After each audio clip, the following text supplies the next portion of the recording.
Сәлем достар, қалдарыңыз қалай? Бүгінгі біздің эфирімізде супер мега стандарт красный пелены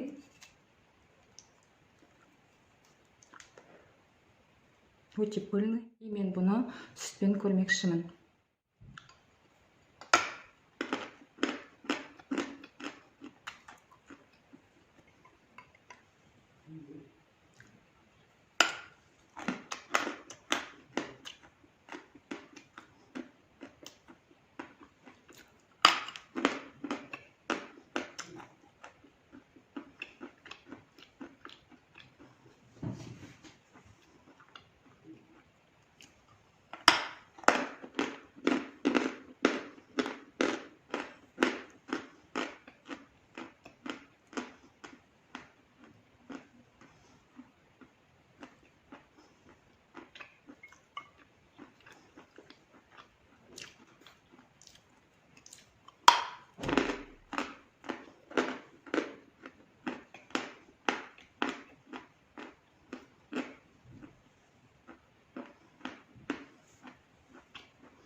Бір айтарым, мен бірінші сүтке араластырған кезде ол вообще өзінің бойына ештеңе сіңірмеді.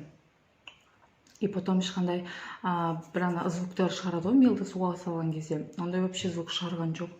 И мен суға салдым, ол сразу звук шығарды. и бойына сразу суды сіңіріп алды. Негізі құрғақ, өте құрғақ, и қатты пыльный, скрип прям до конца. Яғни прям до конца жевать етесің, хрустящий. Былай әдемі.